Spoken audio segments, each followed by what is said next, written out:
Morning, everyone. It's about 5:30 or 6 in the morning here, November the 4th.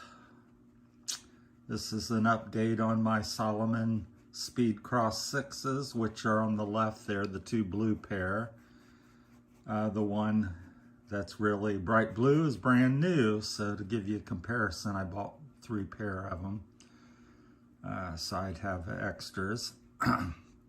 The orangish red pair is the Salomon Speed Cross, Spike Cross, and these are all GTX. And that's the Salomon Speed Cross GTX 5 on the end, the yellow and green, which is pretty much worn out. I'm keeping them just in a pinch or emergency. But so what's been happening? Look at it here. First of all, let's go back here, backtrack a little bit. The way I use my shoes, because it has a lot to do with, the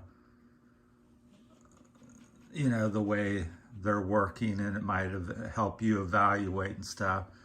So I wear these shoes for work. I wear these trail running, run on the pavement a little bit, go hiking, just multi-purpose, walks, hiking. I pretty much wear it everywhere. And when I'm hiking and running, trail running, my trails here generally aren't groomed. I call it bushwhacking, where I'll run through a field of weeds or some section to take a shortcut or to explore.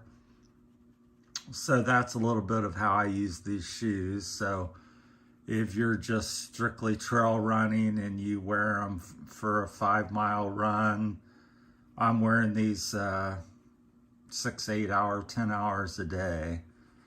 So that's a little bit of the background. Overall, I'll go through some of the things. So far, I've not noticed any very dirty. Again, just wore these shoes this morning yet when I walked the dog, but so far staying intact. I don't notice any holes or separation of the tread. If I notice something here while we're talking, I'll point it out. So staying together, which is good, because over here on these green ones, after 6 months of use, quite a few issues. Again, these are all GTX. These are the 6s, which I'm really reviewing, and these are the 5s, and that's the Spike Cross there with the carbon spikes, which I highly recommend for your winter running, which is quickly approaching here in Ohio.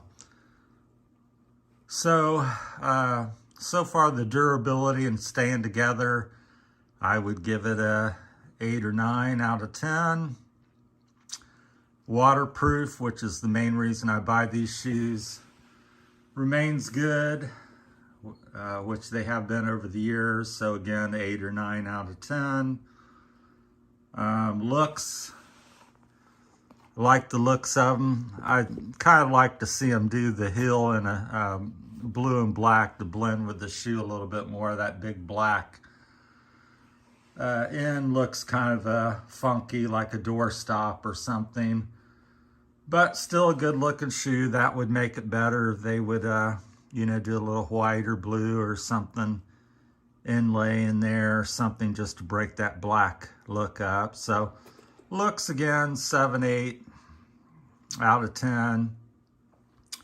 The closure system, I would call it about a 7, 8. What happens to me, because the way I use my shoes, I'm running through the bushes and weeds and so forth, or on the job working, and something will tug at the cord, or the shoe will somehow work loose at least once a day, and I'll have to readjust it.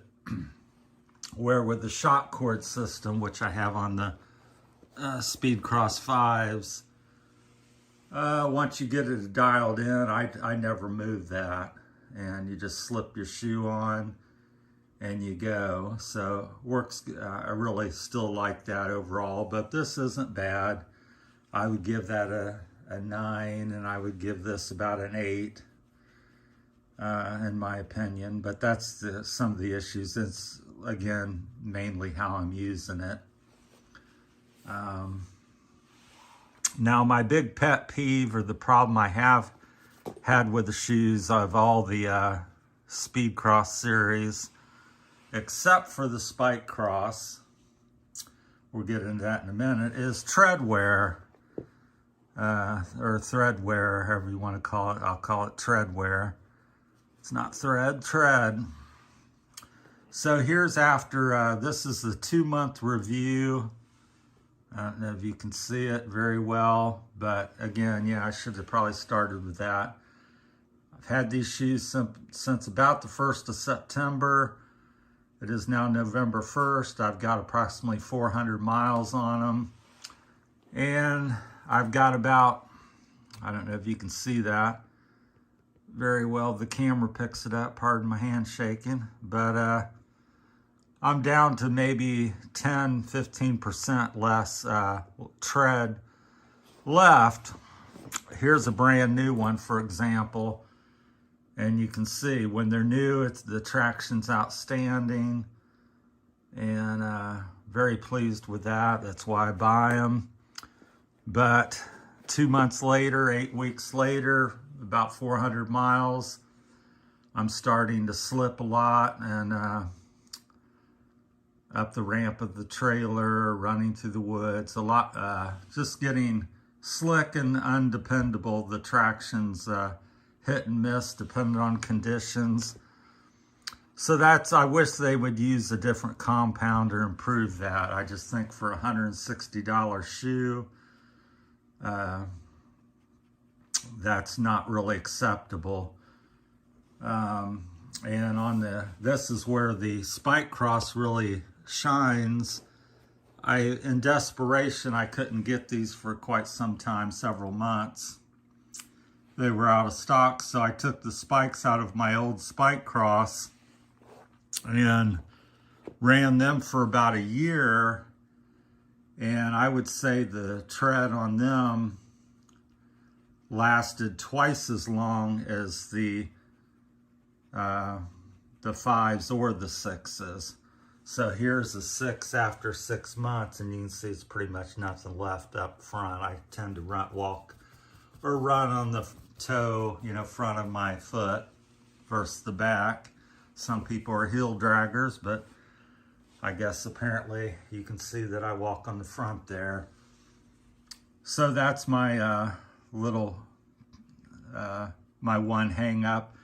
So in that regard, on the tread, I would call that about a 3 or 4 out of 10, because the rest of the shoes, very good shape at this point, 8 or 9 out of 10 at the 2-month mark, but it's almost unwearable for the purpose of the shoe, because I need to get traction in the mud, and wet conditions is here and coming. And at this point, the shoe's starting to fail. And so that means if I wanted to keep excellent traction, such as like on the new one, I would have to be pretty much throwing them shoes out. So, and I'm not a paid athlete. I'm not a sponsored athlete. I pay full price for these shoes. So is that a problem for you? It depends on your finances and if you're getting a great discount on the shoes. So it's up to you, like many things in life, for you to decide. But for me, I think it's on the expensive side. And if I get to the Philippines where it's warm all the time and I don't care about waterproof shoes, and my money's more limited over there, then I will be no longer purchasing this type of shoe, because that's you know, quite expensive over there to have this type of shoe and it not have any tread left on after a couple months of use. So I think Salomon should step up and whatever they're doing on the spike cross, incorporate that onto the same rubber compound onto that, because it sure seems to be different from to me. So hopefully that's been helpful. I tried to include some things that I might have left out, and then probably went over quite a few things on the other reviews. So another thing I've noticed, since I got a little additional time on a lot of YouTubers and stuff, a lot of the bigger channels, you know, they go, well, I've gotten Salomon's give me these shoes and you know, to test and stuff. To me, right there, that's a again, they're upfront if they say that you want to watch it, but to me it becomes it's not a review, it's a commercial, and this is certainly not a commercial. I'm a real person.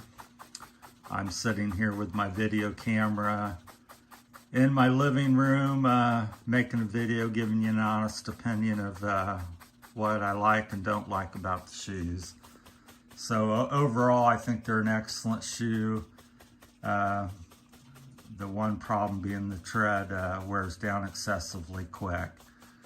So keep that in mind when you're watching these big channels that are, again, I have nothing against big channels or people getting something for free. I just think, I just want to point out that to me, it taints the information when somebody's giving you a shoe, and I'm sure they've given it with some thought on instructions on that you're not going to be able to say too much negative because we've given you the shoes, you know. So it just makes sense to me. But so take that for whatever and keep that in mind when you're watching people's reviews. And I appreciate everything. The noise in the background is my hand shaking. I've got Parkinson's, so it gets shaken when I from time to time. So again, that's part of my real video series here.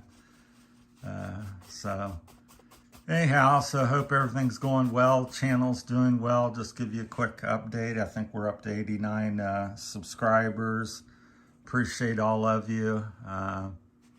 Trying to build it and grow the channel. It seems to be catching on and getting more popular, which is great, and I'm thankful for that. And so keep on subscribing and liking and sharing the videos, and we'll keep on putting them out there, me and Rosie, and appreciate everybody out there. So that's about all I can think of for now. If you have any questions or comments, feel free to say them. And again, one of the viewers, they pointed out there's a pouch. You lift up this pull thing, and up front there's a little pouch, and you can tuck that in there. For anybody that doesn't know that, because I didn't, I knew that, but I didn't ever talk about it, which helps that, because some people just tuck this under the lace or something. But so it does help a little bit with the snagging and pulling, but doesn't eliminate it. Even on these bungee cord, I'll get done and I'll have a stick occasionally, once a week, once a day, or something that gets pushed up under the lace here. But with the bungee being elastic and in a fixed position, and I keep it tied off. This it's got a knot here and it's tied off, so it's adjusted to fit my foot exactly how I like it. So it's really impossible for it to come out of tension. But you do have to stop and get the stick out or whatever's in there. But with these, it's possible that it can pull the lace out or loosen that little thing, that shock cord slider, or whatever you want to call it.